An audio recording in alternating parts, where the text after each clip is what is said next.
ভর্তা তো আপনারা নিশ্চয়ই অনেক কিছু দিয়ে বানিয়ে দেখেছেন, কিন্তু এইভাবে একবার পটলের ভর্তাটা আপনারা বানিয়ে দেখুন, খেতে খুবই ভালো লাগে। আর এই ভর্তাটা গরম গরম ভাতের সাথে খেতে খুবই সুন্দর লাগে। নমস্কার বন্ধুরা, আপনারা দেখছেন মনের মতো রান্না।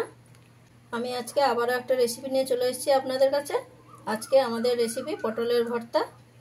তো বন্ধুরা, আমি কিভাবে এই পটলের ভর্তাটা বানিয়েছি আপনারা প্রথম থেকে শেষ পর্যন্ত ভিডিওটা স্কিপ না করে দেখতে থাকুন। পটলের ভর্তা করার জন্য আমি এখানে 500 গ্রাম পটল নিয়ে নিয়েছি। এখানে পটলগুলো আমি এরকম মিডিয়াম সাইজের নিয়েছি। প্রথমে পটলটার খোসাগুলো এইভাবে ছাড়িয়ে নিতে হবে।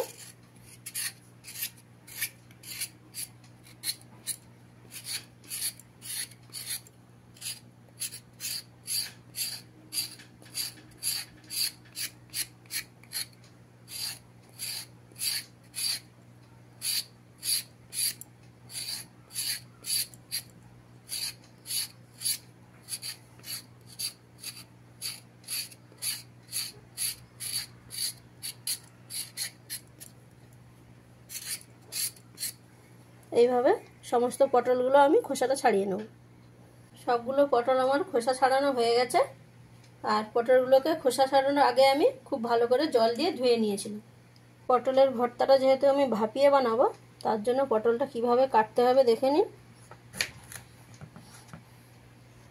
এইভাবে দুটো সাইড কেটে দিতে হবে, দিয়ে মাঝখানে কেটে দিতে হবে,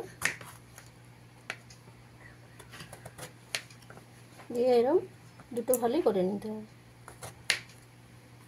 এইভাবে সমস্ত পটলগুলো আমি কেটে নেব।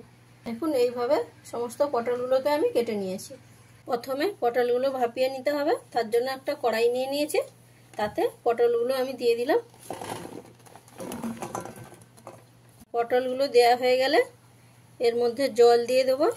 খুব বেশি জল দেওয়া যাবে না, 1 কাপ মতন জল দিলেই হবে।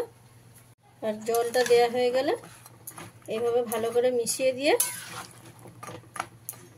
ঢাকা দিয়ে দিতে হবে। ঢাকাটা দেওয়ার ফলে এই ঢাকার মধ্যে যে স্টিমটা জমবে, এই স্টিমের মধ্যে পটলগুলো সেদ্ধ হয়ে যাবে ভালোভাবে। পটলগুলোকে কিছু সময় সেদ্ধ করে নিয়েছি, এবার ঢাকাটা খুলে দেবো। দেখুন কতটা পটলটা ভালোভাবে সেদ্ধ হয়ে গেছে। এবারে একটা ঝাঁঝরির মাধ্যমে পটলগুলোকে তুলে নিতে হবে। এইভাবে পটলগুলো তুললে পটলের গায়ে একটুও জল থাকবে না। তুলে নিয়ে একটা প্লেটের মধ্যে রেখে দিচ্ছি। পটলগুলোকে একটা প্লেটের মধ্যে আমি নিয়ে নিয়েছি। এবারে পটলগুলোকে খুব ভালো করে ঠান্ডা করে একটা পেস্ট বানিয়ে নেব। দেখুন বন্ধুরা, পটলটাকে আমি এইভাবে পেস্ট করে নিয়েছি। আর এই পেস্টটা বানানোর সময় আপনারা কিন্তু পটলের মধ্যে কোনো এক্সট্রা জল দেবেন না। ওই সেদ্ধ করলে পটলের মধ্যে যে জলটা থাকে ওতেই ভালোভাবে পেস্ট হয়ে যাবে। পটলের ভর্তাটা বানানোর জন্য আমি একটা কড়াই নিয়ে গরম করে নিয়েছি। তাতে দিয়ে দিলাম পরিমাণ মতন সর্ষের তেল। আর তেলটা ভালোভাবে গরম হলেই এর মধ্যে 2-3টে শুকনো লঙ্কা নিয়ে এইভাবে ভেঙে দিয়ে দিতে হবে। তারই সাথে দিয়ে দেবো 1/2 চামচ কালো জিরে, দিয়ে হালকা একটু ভাজা ভাজা করে নিতে হবে। আর ফ্লেভারটা একটু আনার জন্য আমি এর মধ্যে দিয়ে দেবো 1.5 চামচ রসুন কুচি। রসুন কুচিটা দেওয়ার পরে সব কিছুকে একটু ভালো করে ভাজা করে নিতে হবে। এইভাবে ভালো করে মিশিয়ে নিয়ে যখনই দেখবেন রসুনটা হালকা হালকা ভাজা হয়ে গেছে, বেশ একটা সুন্দর গন্ধ বেরোচ্ছে, তখনই এর মধ্যে দিয়ে দিতে হবে একটা বড় সাইজের পেঁয়াজ। এরকম লম্বা করে স্লাইস করে কুচি করে নিয়েছি। এটা দিয়ে সব কিছুকে ভালো করে মিশিয়ে নিয়ে ভালো করে ভেজে নিতে হবে। তারই সাথে দিয়ে দেবো কয়েকটা কুচনো লঙ্কা। আর তারই সাথে গার্নিশের জন্য কয়েকটা চেরা কাঁচা লঙ্কা দিয়ে সব কিছুকে মিশিয়ে নিয়ে ভালো করে ভেজে নেব। গ্যাসের ফ্লেমটা এই সময় আপনারা মিডিয়ামে দেবেন, দিয়ে ভালো করে ভেজে নিতে হবে। পেঁয়াজের কাঁচা গন্ধটা চলে গেছে। এবারে এর মধ্যে দিয়ে দিতে হবে কিছু মশলা। প্রথমে দিয়ে দেবো 1/2 চামচ হলুদের গুঁড়ো, 1 চামচ কাশ্মীরি লঙ্কার গুঁড়ো।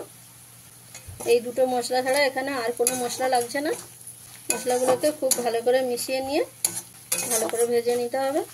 এইভাবে ভালো করে মেশানো হয়ে গেলে এর মধ্যে দিয়ে দিতে হবে পটলের পেস্ট। পটলের পেস্টটা দেওয়া হলে তারই সাথে দিয়ে দেবো বিট লবণ, আর দেবো পরিমাণ মতন রেগুলার লবণ। দিয়ে গ্যাসের ফ্লেমটাকে হাইতে দিয়ে ভালো করে এইভাবে মিশিয়ে নিতে হবে। গ্যাসের ফ্লেমটা হাইতে থাকলে এই রান্নাটা তাড়াতাড়ি হয়ে যাবে।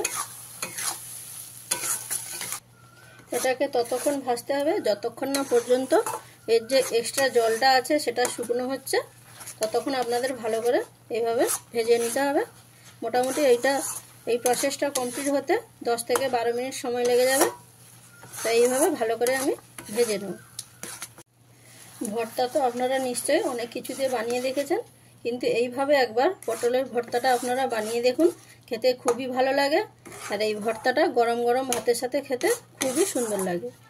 10 থেকে 12 মিনিট পরে দেখুন কতটা শুকনো হয়ে গেছে আর কড়াই থেকে ছেড়ে আসছে। এবারে সব শেষে দিয়ে দিতে হবে এর মধ্যে কিছুটা পরিমাণ সর্ষে তেল, দিয়ে গরম গরম ভাতের সাথে পরিবেশন করুন পটলের ভর্তা। আশা করি এই রেসিপিটা আপনাদের খুব ভালো লাগবে। আর ভালো লাগলে চ্যানেলটিকে লাইক, শেয়ার এবং সাবস্ক্রাইব করতে ভুলবেন না। আর রেসিপিটা কেমন হয়েছে কমেন্টের মাধ্যমে জানাবেন। তো বন্ধুরা, দেখা হচ্ছে পরের ভিডিওতে নতুন একটা রেসিপি নিয়ে।